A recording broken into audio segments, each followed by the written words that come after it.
Bien, un saludo para todos y todas. Tal y como habíamos acordado en nuestras clases pasadas, para esta última sesión del extranjero vamos a cambiar la dinámica y vamos a utilizar estos videos como herramientas para exponer las problemáticas principales de la segunda parte del extranjero, con el fin de que ustedes realicen un taller, ¿no?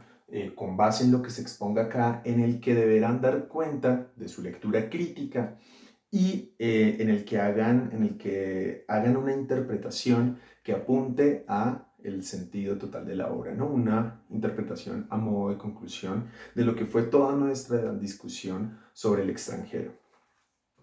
Pues bien, comencemos entonces con el análisis de esta segunda parte de la obra. Como les había dicho en las clases anteriores, la segunda parte, los capítulos que componen la segunda parte del extranjero nos permiten casi que definir la problemática principal que se está explorando en cada uno de ellos. Esto no quiere decir que se trate de problemáticas independientes y que no haya diálogo, que no estén articuladas entre sí, ¿no? Porque esto lo vamos a ver más adelante cuando estemos analizando una a una, ¿no? Que se están articulando las ideas, las problemáticas que vemos representadas en la obra, pero sin lugar a dudas hay una problemática fundamental en cada uno de estos capítulos. Casi que podríamos utilizar esta problemática principal para titular cada uno de estos capítulos. En ese orden de ideas, el primer capítulo lo podríamos definir como el capítulo del interrogatorio, ¿no? En donde comienza el proceso de juzgamiento de Meursault, y en donde se comienza a configurar la idea de cuál es el verdadero delito por el que se está juzgando al personaje. En el segundo capítulo lo podemos definir como el capítulo de la costumbre, en donde Meursault comienza a reflexionar acerca de su nueva realidad y cómo debe habituarse ella, cómo sobrellevar esta nueva realidad, esta nueva vida en la cárcel. El tercer capítulo podemos definirlo como el capítulo de la audiencia, en donde se comienzan a imputar los cargos, ¿no? Se comienza a mostrar el carácter particular del personaje, ¿no? Su extrañeza desde la visión de sociedad, ¿no? Que está regida por unos valores sólidos, por unos valores establecidos, por unas convenciones que Meursault viene a romper, ¿no? Cosas que ya hemos discutido en nuestras clases pasadas. Pero aquí lo particular es que el delito el verdadero delito comienza a perfilarse, ¿no? Ya vamos hacia eso. El cuarto capítulo, sin lugar a dudas, es el capítulo de la condena. El capítulo en donde se está emitiendo un juicio de valor sobre el carácter del personaje, ¿no? A partir de los hechos que se vienen construyendo desde el interrogatorio, desde la audiencia, el procurador emite un juicio de valor sobre casi que la propia alma, el propio ser interior, ser individual de Meursault, y por el que se pedirá su cabeza, ¿no? Finalmente, el quinto capítulo es el capítulo de la revelación. Meursault ha sido condenado, se ha pedido su cabeza y está a la espera de que se haga efectivo, ¿no? Se haga efectiva la condena. A tal punto, ¿no? Que se suma en la reflexión y llega a un punto casi que de epifanía, de revelación. Este capítulo es muy interesante porque es el único capítulo a lo largo de toda la obra que se habla de la vida absurda que he llevado hasta ahora, ¿no? En palabras del propio Meursault. Vamos a ver, ¿no? Qué podemos decir de esta revelación y cómo esto cobra sentido, cómo todos los capítulos anteriores cobran sentido y cómo lo ve Meursault, ¿no? Es algo que ustedes también deben dar cuenta en su taller, ¿no? Bien, entonces vayamos y definamos las problemáticas que vemos en cada uno de estos capítulos. En el interrogatorio suceden y se exponen varias problemáticas, ¿no? Una de ellas, tal vez la más interesante, es que se juzga a Meursault por su vida privada, ¿no? Se le anuncia que se ha investigado sobre su vida privada y que se ha llegado a la conclusión de que tiene un carácter insensible.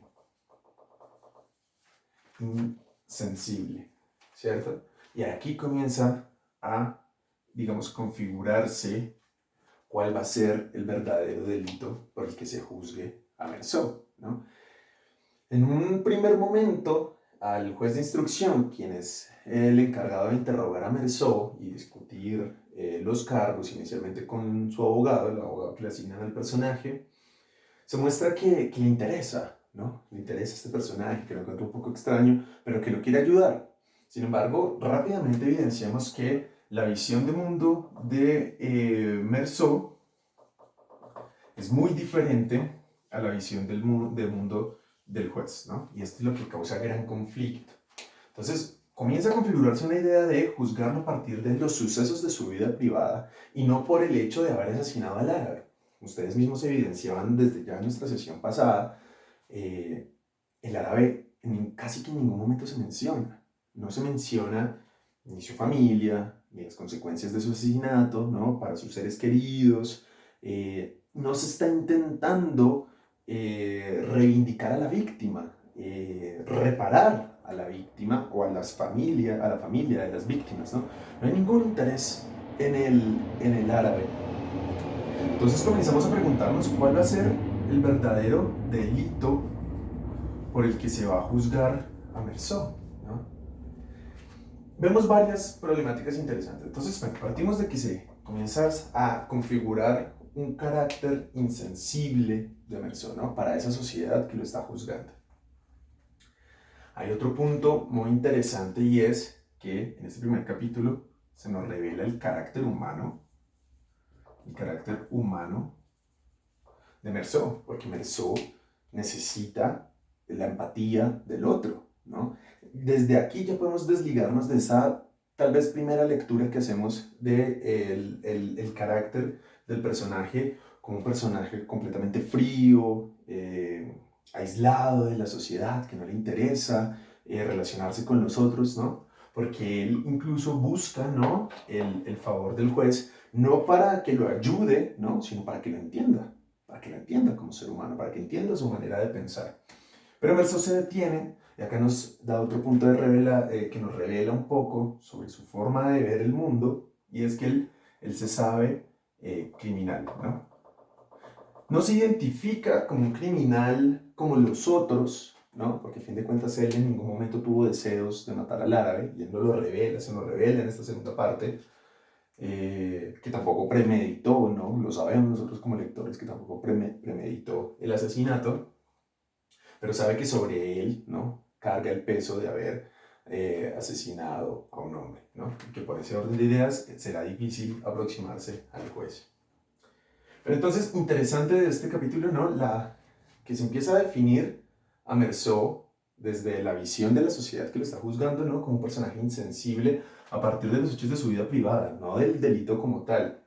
Pero, asimismo, la obra contrapone esta insensibilidad revelándonos un carácter humano del personaje.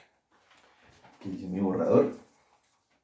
Voy a borrar acá un poco para tener espacio. Y hay otro punto fundamental en esta obra. Acá dejamos la vida privada porque es uno de los puntos fundamentales del interrogatorio que cobrará total sentido para esto y para esto, ¿no? Vean cómo se articulan las problemáticas que se van abordando en los demás capítulos. Hay otro punto fundamental del primer capítulo y es la figura de Dios, ¿no?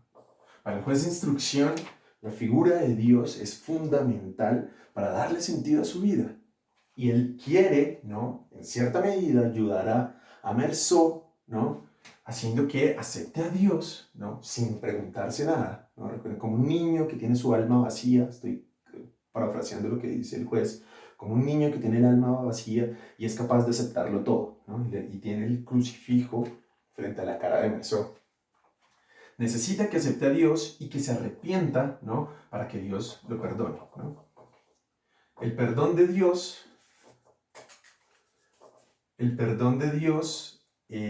será la salvación de Meursault, ¿no? Pero el que le dice, no, yo no creo en Dios, ¿cierto?